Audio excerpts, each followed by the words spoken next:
Question है find common nodes in two BSTs given two binary search trees. Find the nodes that are common in both of them, that is find the intersection of two BST.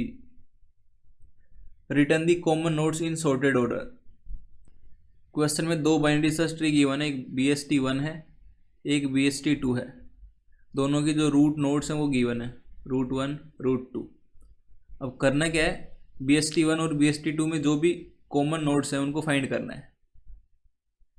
Common nodes क्या होते हैं? Common nodes वो वाले nodes जिनकी data same हो. जैसे अगर कहीं पे ऐसा आता है नोड 1 की डेटा इक्वल आती है नोड 2 की डेटा के साथ.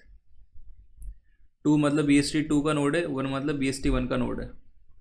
तो अगर ये इक्वल आता है उस वाले केस में क्या करना है, जो भी डेटा इक्वल आई है उसको एक लिस्ट में स्टोर करवाना है. और लिस्ट में इस तरह से स्टोर करना है ताकि ये जो लिस्ट में एलिमेंट्स हो वो सॉर्टेड ऑर्डर में हो, और जो भी ये लिस्ट आएगी फिर उसको रिटर्न करना है. तो ये है आज का क्वेश्चन. एक चीज़ तो हमें पता है कि बाइनरी सर्च ट्री क्या होती है, BST का हर एक लेफ्ट चाइल्ड का नोड, मतलब ऐसे नोड है उसका लेफ्ट चाइल्ड है ये, और ये इसका राइट चाइल्ड है. तो ये क्या प्रॉपर्टी फॉलो करता है, जो लेफ्ट चाइल्ड की डेटा होती है वो नोड की डेटा से छोटी होती है, और जो राइट चाइल्ड की डेटा होती है वो नोड की डेटा से बड़ी होती है.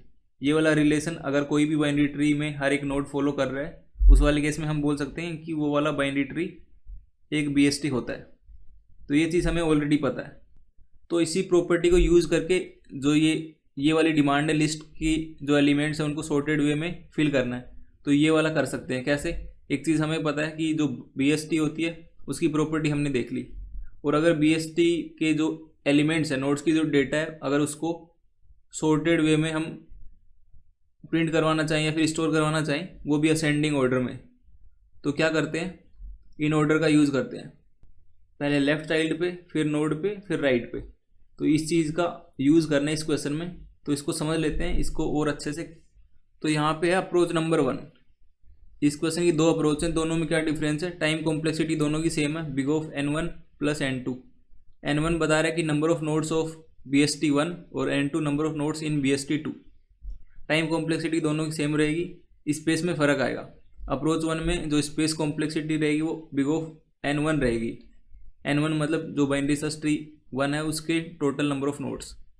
और अप्रोच 2 की जो स्पेस कॉम्प्लेक्सिटी क्या रहेगी, उसकी रहेगी big of H1 plus H2. तो इसको बाद में देखेंगे, ये वाला ज़्यादा ईजी है, पहले इसको देख लेते हैं. तो अप्रोच 1 डिस्कस करने से पहले एक बार क्वेश्चन को रिपीट कर देता हूँ कि क्वेश्चन में गिवन क्या है और उसकी डिमांड क्या है. गिवन दो बाइनरी सर्च ट्रीज गिवन है, एक BST1 है एक BST2 है.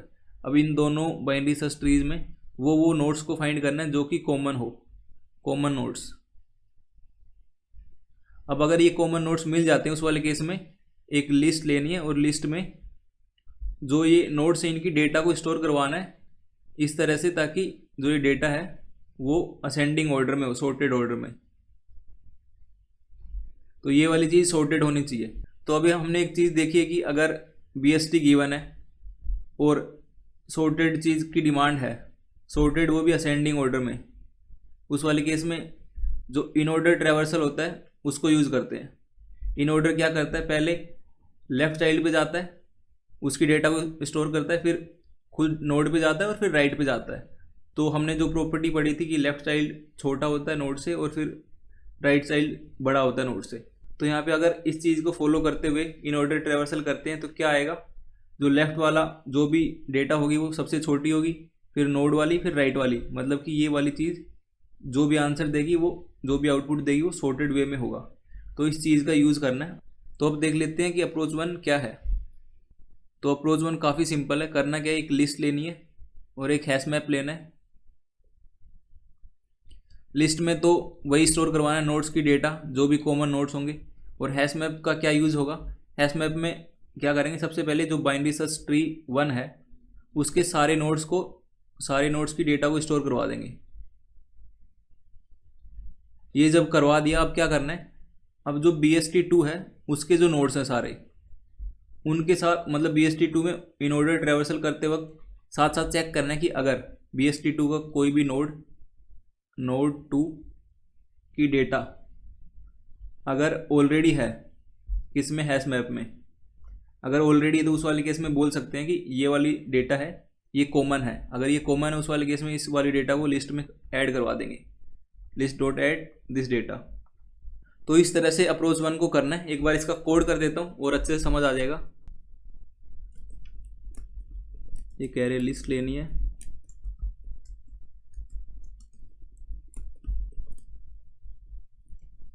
एक हैश मैप लेना है, इंटीजर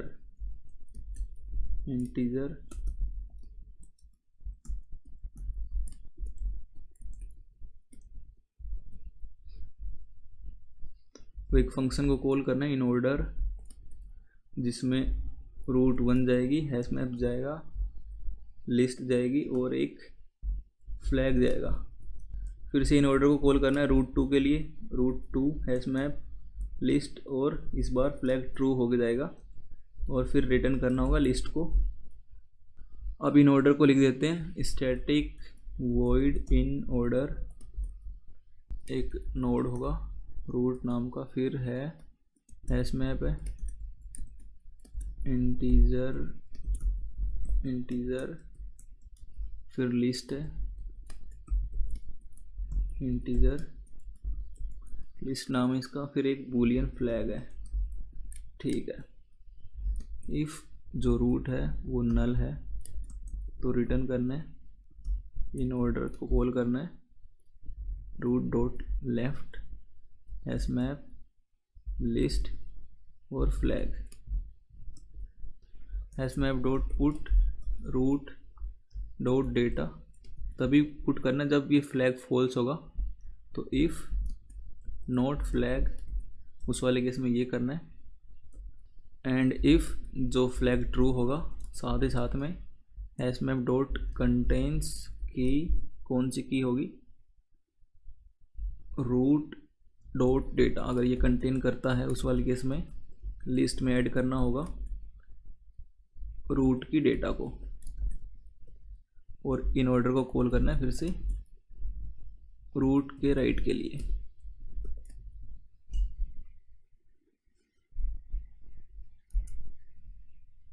तो एक कोड है इसका, इसको रन करके देखते हैं।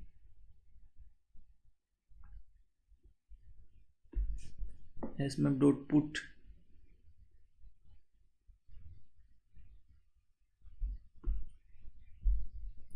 (1)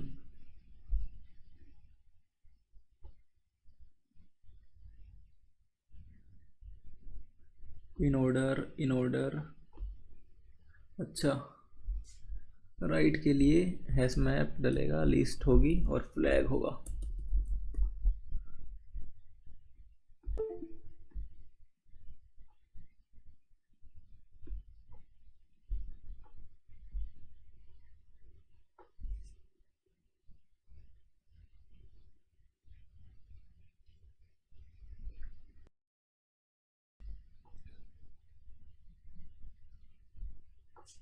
तो ये है अप्रोच 1 का कोड। एक बार इसको समझा देता हूँ। तो लिस्ट लिया, एक हैश मैप लिया है, फिर यहाँ पे इन ऑर्डर को 2 बार कॉल किया, एक बार BST1 के लिए, एक बार BST2 के लिए।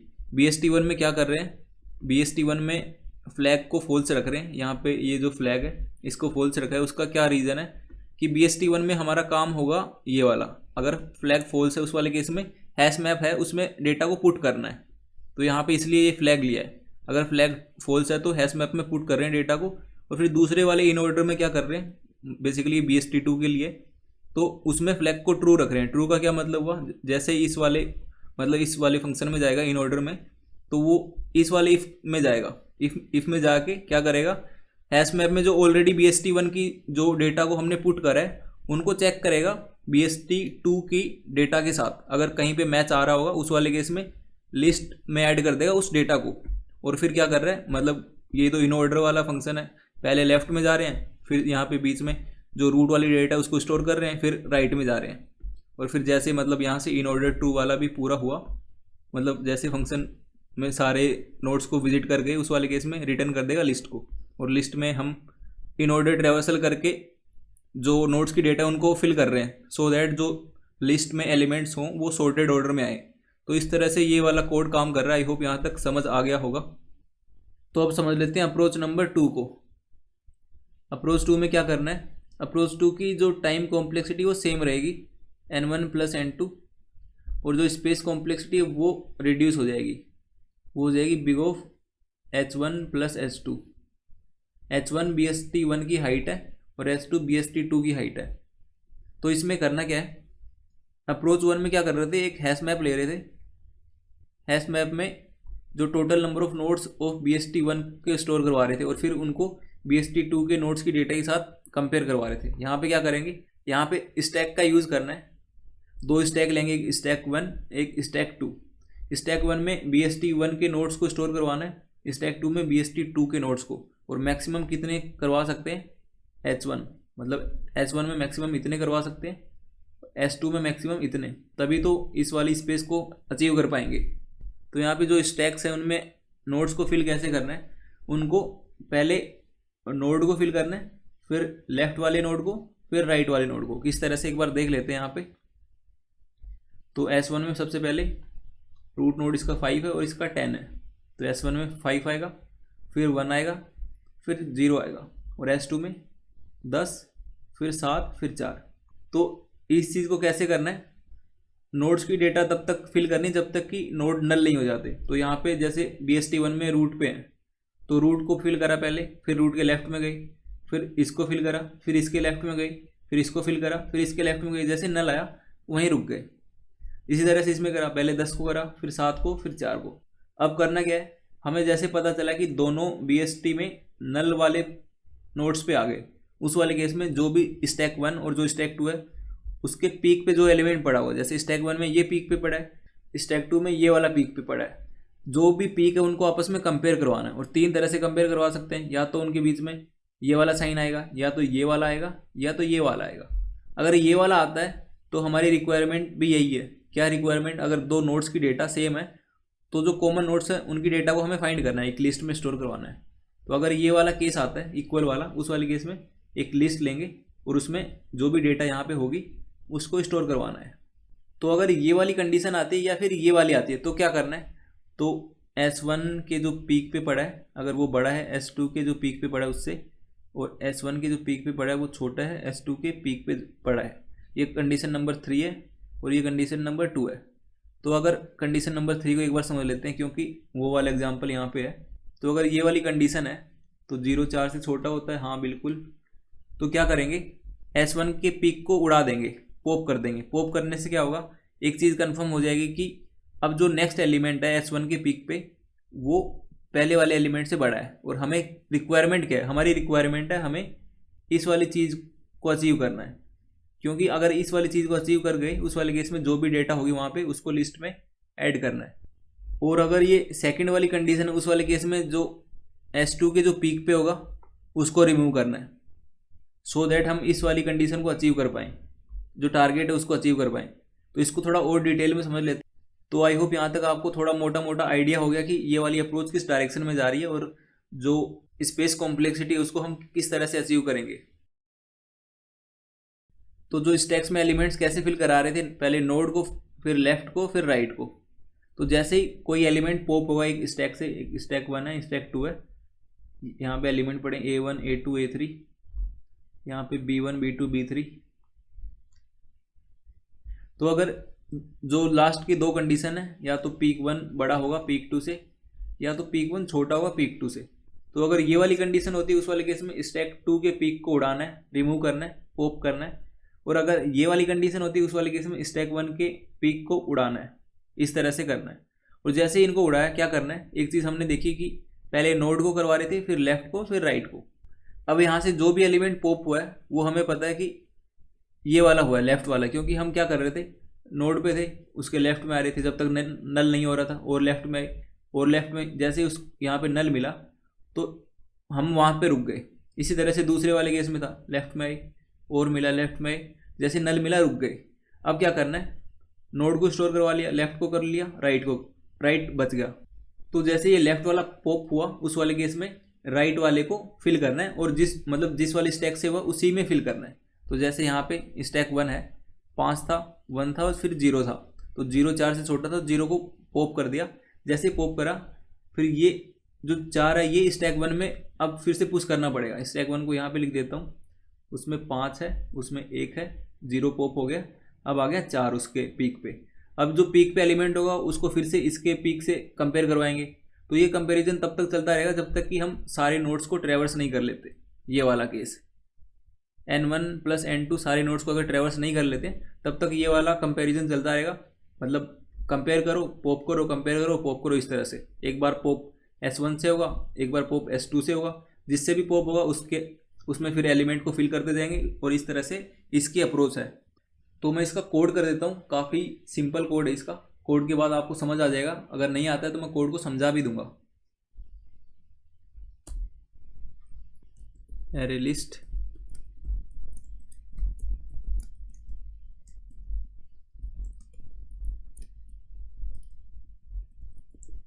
तो स्टैक 1 में आएगा नोड,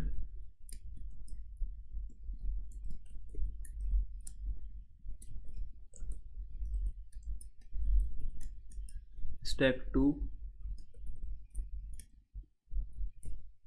तो अब करते हैं code. While true if root1 not equal to null, S1 dot push root1 और root1 डॉट लेफ्ट। सेम चीज़ root2 के साथ, else if root2 not equals to null, S2 dot root2 को root2 के लेफ्ट में भेजना है। एल्स इफ अगर दोनों में नल आ जाता है उस वाले केस में क्या करेंगे, चेक करना है कि S1 की जो साइज़ है अगर वो 0 से बड़ी है, साथ साथ में S2 की साइज़ भी अगर 0 से बड़ी है, उस वाले केस में root1 को S1 का पीक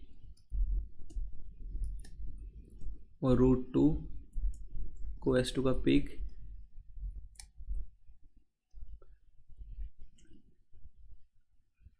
अब कंपेयर करना कि अगर इफ़ root1 की जो डेटा है अगर वो इक्वल है root2 की डेटा के साथ, उस वाले केस में लिस्ट में ऐड करना है लिस्ट डॉट, मतलब डेटा को ऐड करना है। तो root1 की डेटा को ऐड करना है।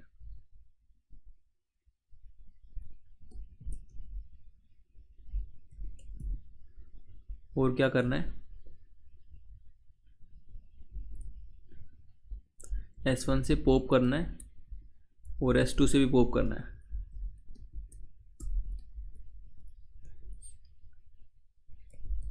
और root1 को क्या करना है, root1 का राइट, root2 को भी same, root2 dot right. Else if अगर root1 की जो डेटा है अगर वो छोटी है root2 की डेटा से, उस वाले केस में S1 से पॉप करते थे। और साथ ही साथ में एक काम और करते थे कि S1 में नया एलिमेंट ऐड करते थे। उसके लिए S2 का जो पीक है उसको नल रहना पड़ेगा, क्योंकि अगर नल नहीं हुआ उस वाले केस में वो S2 में भी पुश कर देगा कुछ एलिमेंट। तो यहाँ पे जो root2 है उसको नल होना पड़ेगा। सेम काम करना है, एल्स जो S2 है वहाँ से पॉप करना है और जो root1 है उसको नल रखना है। अगर कोई सा भी केस नहीं आता है उस वाले केस में ब्रेक मारना है लूप से और फिर बाहर आके लिस्ट को रिटर्न करना है।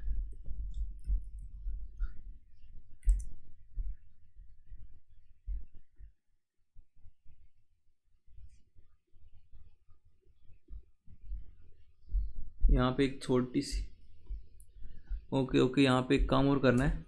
तो यहाँ पे कोड में एक चीज़ मिस हो गई, वो क्या है, हमने ये करा था पहले नोड को स्टोर करवा रहे थे, फिर लेफ़्ट को, फिर राइट को। तो जैसे ये वाली कंडीशन आती या तो ये या फिर ये, तो एलिमेंट को पिक कर रहे थे स्टैक से। तो जैसे पिक कर रहे थे उस वाले केस में जो स्टैक 2 है उसको एज इट इज़ रहना था, इसलिए वहाँ पे तो root2 को नल कर दिया। और जो root1 है उसको चेंज नहीं करा, उसको चेंज क्या करना था, बेसिकली जो लेफ़्ट वाला है वो वो हुआ, मतलब पॉप लेफ्ट वाला हुआ, तो राइट वाले को ऐड करना पड़ेगा। तो जो पॉइंटर है उसको राइट में करना पड़ेगा। तो जो रूट 1 है उसको करना पड़ेगा रूट 1 के राइट। तो सेम काम यहाँ करना पड़ेगा। रूट 2 है उसको रूट 2 का राइट करना पड़ेगा। अब इसको रन करके देखते हैं।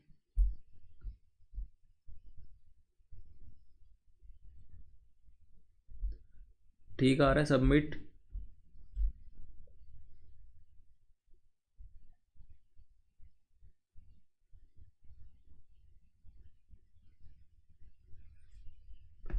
तो ठीक आ रहा है। एक बार मैं इस कोड को समझा देता हूँ लाइन बाय लाइन क्या हो रहा है। तो कोड में सबसे पहले क्या करा, एक लिस्ट ली है जिसमें एलिमेंट्स को स्टोर करवाना है। बेसिकली ये लिस्ट को रिटर्न करना है सॉर्टेड वे में। और फिर 2 स्टैक्स लिए हैं, एक स्टैक 1 एक स्टैक 2। स्टैक 1 में जो BST 1 के नोड्स को स्टोर करवाया और स्टैक 2 में BST 2 के नोड्स को। फिर इस लूप में क्या कर रहे हैं, सबसे पहले अगर रूट 1 नल नहीं है तो रूट को पुश करा और रूट के लेफ्ट में गए। इसी तरह से रूट 2 के लिए करा, BST 2 के लिए अगर रूट 2 नल नहीं है तो S2 में पुश करा और उसके लेफ्ट में चले गए। तब तक जाएंगे जब तक कि वो नल नहीं हो जाता। जैसे नल वाला केस आएगा उस वाले केस में इस वाले लूप मतलब इस वाली कंडीशन में आ जाएंगे एल्स इफ में। तो यहाँ पे चेक क्या होगा कि अगर S1 की जो साइज़ है वो 0 से बड़ी है, साथ ही साथ जो S2 की साइज़ है वो भी 0 से बड़ी है, उस वाले केस में 2 नोड्स को लिया, एक रूट 1 एक रूट 2। वो रूट 1 बता रहा है S1 का पीक और रूट 2 बता रहा है S2 का पीक। जो हमने अप्रोच में देखा था, क्या देखा था, जो 2 पीक्स को लेना है और उनको आपस में कंपेयर करवाना है। कंपेयर करवाएंगे तो 3 कंडीशन आएंगी, या तो इक्वल होंगे वो उनकी डेटा, या तो रूट 1 की डेटा छोटी होगी, या तो रूट 2 मतलब रूट 1 की डेटा बड़ी होगी एल्स वाली कंडीशन में। तो ये 3 कंडीशन होंगी।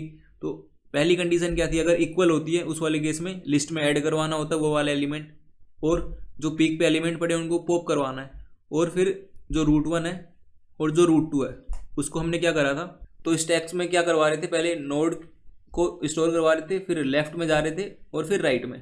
तो जब लेफ्ट में जाने के बाद नल आया उसके बाद कंपैरिजन हुआ पीक वाले एलिमेंट्स का, पीक 1 और पीक 2 का।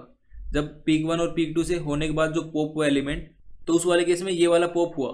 जब ये वाला पॉप हुआ तो क्या करेंगे, राइट में जाएंगे, राइट वाले को फिल करेंगे। तो यहाँ पे सेम काम करा है, S1 से पॉप कर दिया, S2 से पॉप कर दिया। अब क्या करना पड़ेगा, जो रूट 1 है उसको रूट 1 के राइट में भेज रहे हैं और रूट 2 है उसको भी रूट 2 के राइट में भेज रहे हैं। सेम काम जो अभी अप्रोच में देखा है। अगर ये वाली कंडीशन है, रूट 1 की डेटा छोटी है रूट 2 की डेटा से, तो S1 के जो पीक पे है उसको पॉप करना है। फिर इसको सेम ऊपर वाला काम कर रहे हैं, जो भी रूट 1 पे होगा उसको राइट में भेज देंगे, क्योंकि लेफ्ट तक तो हम आइट्रेट करके आ गए, अब राइट में जाना है। और जो रूट 2 है उसको नल इसलिए रखा है क्योंकि यहाँ पे कंपेयर करवा रहे थे, पीक्स को कंपेयर करवा रहे थे। जैसे S1 है और S2 है, तो इनके जो पीक पे होगा उसको कंपेयर करवा रहे हैं, जैसे ये है ये है ये। तो अगर इस पीक को उड़ा दिया उस वाले केस में क्या कर रहे हैं, इसका जो राइट वाला है उसको ऐड कर रहे हैं। और जब ऐड करेंगे तो जब कंपेयर होगा तो इन दोनों का कंपेयर होगा। अगर इसको नल नहीं रखते उस वाले केस में यहाँ पे एक और एलिमेंट ऐड हो जाएगा, तो ये वाला केस फिर मतलब लूप में फंस जाएगा, क्योंकि जो ये वाला एलिमेंट ऑलरेडी पड़ा था यहाँ पे, सेम वही यहाँ पे ऐड हो जाएगा एक और। उस चीज़ से बचने के लिए यहाँ पे नल करवा रहे हैं रूट 2 को, और सेम काम कर रहे हैं इसके साथ। अगर S2 का जो डेटा है वो छोटी है S1 के पीक से, उस वाले केस में S2 पे जो भी डेटा पड़ी होगी पीक पे उसको पॉप करवा रहे हैं, और फिर रूट 2 को रूट 2 डॉट राइट कर रहे हैं, और यहाँ पे रूट 1 को नल रख रहे हैं ताकि जो S1 है उसमें कोई चेंजेस ना आए। जो भी चेंजेस आएंगे वो S2 में आएंगे, S1 को सेम रखना है। तो इसलिए यहाँ पे रूट 1 को नल रख रहे हैं, और इसी तरह से यहाँ पे रूट 2 को नल रखा है। और फिर एंड में अगर ये वाली कंडीशन भी ट्रू नहीं होती है, ये वाली भी नहीं होती है, और ये वाली भी नहीं होती, उस वाले केस में एंड में आके ब्रेक कर जाना है लूप से, और फिर बाहर आके रिटर्न करना है लिस्ट को। इस तरह से ये वाला कोड काम कर रहा है। आई होप यहाँ तक समझ आ गया होगा। अगर फिर भी कुछ डाउट रहती है तो आप कमेंट सेक्शन में पूछ सकते हो।